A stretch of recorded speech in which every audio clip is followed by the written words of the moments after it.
अस्सलाम वालेकुम दोस्तों, कैसे हैं आप लोग। संडे वाला दिन है, आप सब लोग अपना वीकेंड एंजॉय कर रहे होंगे। आप लोग नहीं बल्कि तमाम जो ट्रेडर्स हैं वो नॉर्मली संडे वाला दिन जो ना वो ट्रेडिंग थोड़ा सा अवॉइड करते हैं। उसका रीज़न ये होता है कि इंटरनेशनल मार्केट्स जो है वो बंद होती हैं, वॉल्यूम कम होता है और मैनिपुलेशन जो है वो वीकेंड पर थोड़ी सी आसान होती है वेल्स के लिए। तो इसी वजह से किसी भी ख़तरे से बचने के लिए, किसी मैनिपुलेशन से बचने के लिए ट्रेडर्स जो थोड़ा संभल के चलते हैं वीकेंड वाले दिन। पर बहरहाल दोस्तों, मार्केट ओपन होने से पहले जो मार्केट के एनालिसिस होते हैं ना वो बड़े इंपॉर्टेंट होते हैं, क्योंकि यहाँ पे वीकली क्लोजिंग होने वाली होती है और मैक्रो लेवल से क्लोजिंग जो होती है वो हमेशा ही मार्केट पर आने वाले दिन जो होते हैं उनके ऊपर बड़ा इम्पैक्ट डाल सकती है। तो इसी रीज़न की वजह से जो वीकली एनालिसिस है हमारे, जो संडे वाले दिन होते हैं वो बड़े इंपॉर्टेंट होते हैं। तो आप लोग जो है इनको इग्नोर मत किया करो, थोड़ा सा टाइम निकाल के जो है ना लाजमी संडे वाले दिन की वीडियो जो है वो देख लिया करो। तो यहाँ से वीडियो को स्टार्ट करेंगे और दो टॉपिक दोस्तों आज की वीडियो में हम डिस्कस करेंगे। एक तो ये कि बिटकॉइन का वीकली टाइम फ्रेम के ऊपर, मैक्रो लेवल के ऊपर क्या सिनेरियो बन रहा है, क्या बिटकॉइन अच्छा दिख रहा है, बुरा दिख रहा है और आने वाले महीनों के अंदर हम क्या एक्सपेक्ट कर रहे हैं। और उसके बाद सबसे इंपॉर्टेंट चीज़ कि ओल्ड कॉइन्स जो आप सबको सबसे ज़्यादा रुला रहे हैं, आप सब लोग परेशान हो अपने ओल्ड कॉइन्स को लेकर, तो यहाँ पे ये देखेंगे इस वीडियो के अंदर कि ओल्ड कॉइन्स की रैली जो है वो कब आएगी, आएगी भी या नहीं आएगी, सारी चीज़ें वीडियो में डिस्कस करेंगे। तो बिना किसी देरी के वीडियो को स्टार्ट करते हैं और सबसे पहले स्टार्ट करते हैं वीडियो को बिटकॉइन के चार्ट से। अब बिटकॉइन जो कि मार्केट का किंग है, आप लोग जानते हो ओल्ड कॉइन्स जैसे भी चल रहे हों, पॉजिटिव चल रहे हों, नेगेटिव चल रहे हों, बेयर मार्केट या बुल मार्केट का हमें अगर आइडिया लगाना है तो हमें देखना होता है मार्केट के किंग बिटकॉइन को। अगर बिटकॉइन का मैक्रो लेवल का स्ट्रक्चर बुरा चल रहा होगा तो इसका मतलब यही होगा कि हमें यहाँ पर जो है एग्जिट लेने की तैयारी जो है करनी पड़ेगी मार्केट से। बट अगर मार्केट लेवल जो है हमें बिटकॉइन का अच्छा दिख रहा होगा, पॉजिटिव दिख रहा होगा और बिटकॉइन मैक्रो लेवल्स के अंदर अपनी सपोर्ट्स को होल्ड कर रहा होगा, तो इसका मतलब यही होगा कि जो ट्रेंडिंग मार्केट है वो स्टिल कंटिन्यू है और यहां से दोबारा हम कोई अपवर्ड की मूव देख सकते हैं। तो यहां पर दोस्तों वीकली के अंदर जो है ना बिटकॉइन का चार्ट जो है बड़ा ही सिंपल है। अगर यहां पर आप देखते हो तो दो चीजें आपको दिखाई देंगी। पहली चीज तो ये है कि जो हमारी 50,000 से लेके 52,000 की सपोर्ट है, जिसको बिटकॉइन पहले भी रिटेस्ट कर चुका है, वो स्टिल यहां पे रिटेस्ट तो जरूर हुई है, इवन उसके नीचे की लिक्विडिटी भी हंट हुई है, बट क्लोजिंग जो है वो अभी भी ऊपर ही मिली हुई है। यानी कि हमारा 50-52,000 का जो लेवल है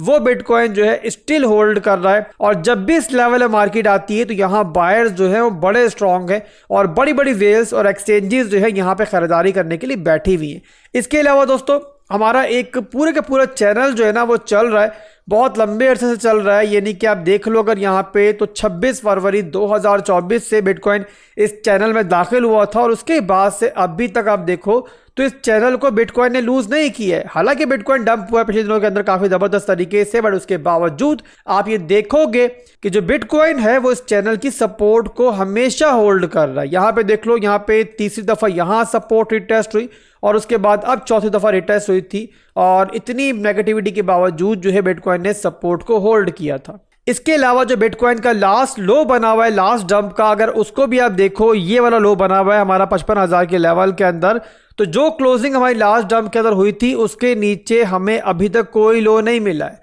और जो क्लोजिंग है वो इस लो से ऊपर हुई है। तो इसका मतलब ये है कि सिर्फ नीचे वाली सपोर्ट नहीं बल्कि बिटकॉइन ने जो लास्ट डंप के अंदर एक लो लगाया था उसको भी बिटकॉइन जो है एज ए सपोर्ट यहाँ पे इस्तेमाल कर रहा है। मैंने मार्क भी किया हुआ है। तो ये है दोस्तों बिटकॉइन का वीकली के अंदर एक सपोर्ट लेवल जिसे बिटकॉइन स्टिल होल्ड कर रहा है और यहाँ पे इसके नीचे हमें क्लोजिंग नहीं देखने को मिली है। दो वीकली क्लोजिंग्स जो हैं अभी तक रीसेंट डंप के बाद हो चुकी हैं, एक हमारी पिछली और एक यहाँ पर अभी जो है होने जा रही है। और यहाँ पे दिख यही रहा है कि क्लोजिंग जो है इस दफा ऊपर ही हो जाएगी, तो ये सेकंड क्लोजिंग भी जो है सपोर्ट लेवल के ऊपर ही होती हुई दिखाई दे रही है। तो ये सारी चीजें हैं दोस्तों जिससे हमें अंदाजा यही होता है कि मार्केट का किंग जो है बिटकॉइन, उसके हालात जो है उतने बुरे नहीं हैं जितने आप लोग समझ रहे हो और जितना आप लोग यहाँ पर पैनिक हो रहे हो। अब यहाँ पर जाहिर सी बात है आप लोग ओल्ड कॉइन्स के अंदर अपनी होल्डिंग्स लेके बैठे हुए हो और ओल्ड कॉइन्स ने जो अभी टॉप लगाया था अपना, वहां से कोई ओल्ड कॉइन 4x डाउन है, कोई ओल्ड कॉइन उससे ज्यादा भी डाउन है, तो आपका पैनिक होना तो बनता है। जिन्होंने जाहिर सी बात है ओल्ड कॉइन्स के अंदर बाइंग की भी होगी और आप यही सोचोगे, यही बोलोगे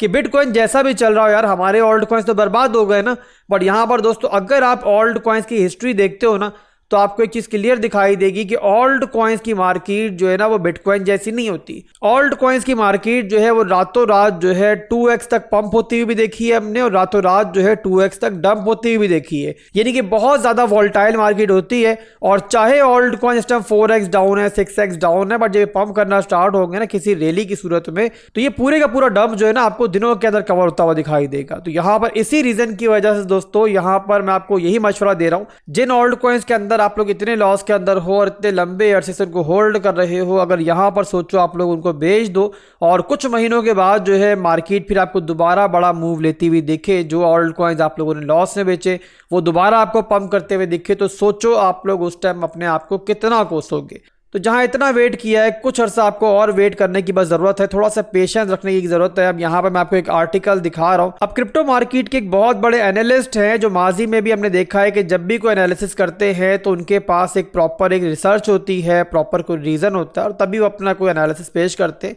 तो यहाँ पर दोबारा उन्होंने कॉइन टेलीग्राफ के ऊपर अपना एक एनालिसिस दिया है, और ये एनालिसिस दिया है उन्होंने ऑल्ट कॉइन्स की बुल मार्केट और बिटकॉइन डोमिनेंस के आपस में रिलेशन के ऊपर। कहना दोस्तों इनका ये है यहाँ पर कि जब भी कोई ऑल्ट कॉइन्स की रैली स्टार्ट होनी होती है तो माजी में देखा गया है कि 70% तक जो है वो डोमिनेंस बढ़ती है, और उसके बाद जब डोमिनेंस गिरना स्टार्ट होती है तो वही एक तरह से ऑल्ट कॉइन्स की बुल मार्केट का ट्रिगर होता है, और वहीं से ऑल्ट कॉइन्स की पॉजिटिविटी स्टार्ट हो जाती है। और पीक टाइम कब आता है ऑल्ट कॉइन्स के अंदर, ऑल्ट कॉइन्स अपने टॉप कब मार रहे होते हैं कि जब बिटकॉइन की डोमिनेंस जो है ना 50% से ज्यादा नीचे गिर जाती है, क्योंकि 70% का दोस्तों जो एरिया है ना वो बिटकॉइन डोमिनेंस का अब तक का सबसे स्ट्रॉन्ग सप्लाई जोन है। और यहां पर 2017 के बाद से कभी भी बिटकॉइन की डोमिनेंस को इससे ऊपर नहीं देखा गया। तो यहां माजी को देखें तो यही अंदाजा होता है कि जब बिटकॉइन की डोमिनेंस इस पीक पर पहुंचती है तभी बिटकॉइन अपना ऑल टाइम भी हाई स्कोर करता है, और उसी के बाद जो है फिर ऑल्ट कॉइन्स के अंदर पैसा जो है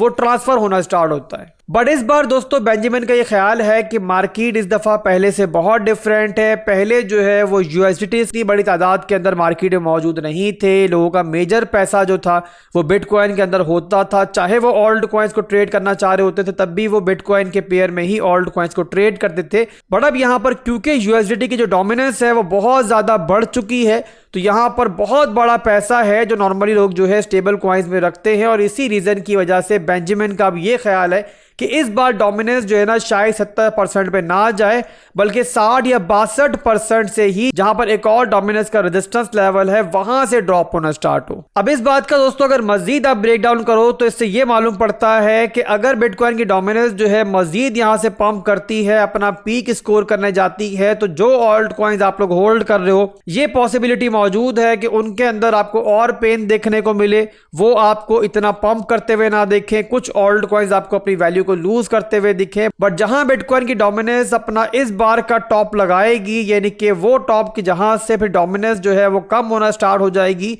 तो उसके बाद जो जो ऑल्ट कॉइन्स आपके बुरी तरीके से क्रैश कर रहे हैं वो सारे के सारे जो है ना आपको वी शेप के अंदर रिकवरी करते हुए दिखाई देंगे। और वो मौका होगा कि जिन लोगों ने यहां पर ऑल्ट कॉइन्स को लॉस में बेच दिया होगा, लॉस अपना वो बुक कर चुके होंगे, तो वो रैली जो है ना वो कैच नहीं कर पाएंगे। याद रखो किसी भी ट्रेन को जो है ना आप सिर्फ प्लेटफॉर्म पर ही कैच कर सकते हो, जब वो ट्रेन खड़ी हुई होती है तभी आप उसके अंदर सवार हो सकते हो, चलती ट्रेन में सवार होना नामुमकिन होता है। और वैसे ही दोस्तों ऑल्ट कॉइन्स की बुल मार्केट भी होती है, जब ऑल्ट कॉइन्स की बुल मार्केट स्टार्ट होती है ना तो वहां पर वो कैचेबल नहीं होती है। तो उम्मीद करता हूं कि बेंजामिन ने जो एनालिसिस दिए हैं कॉइन टेलीग्राफ के ऊपर मैं आपको वो समझाने में कामयाब रहा हूंगा, और यहां पर बिटकॉइन की डोमिनेंस का जो पीक है, बिटकॉइन की डोमिनेंस का जो लिंक है ऑल्ट कॉइन्स की रैली के साथ, उसका भी आपको समझ में आया होगा। अगर तो मैं आसान जुबान में आपको समझाने में कामयाब रहा हूं, वीडियो आपको पसंद आई है तो लाइक और कमेंट आप लोगों ने लाजमी देना, अपना फीडबैक देना है। इसके अलावा जिन ऑल्ट कॉइन्स की आप एनालिसिस करवाना चाहते हो मुझसे, उनका नाम भी कमेंट सेक्शन में लिखो, इंशाल्लाह नेक्स्ट वीडियोस में उनको भी शामिल करेंगे। फिर मिलेंगे इंशाल्लाह बहुत जल्द, दुआ में याद रखिएगा। अल्लाह हाफिज।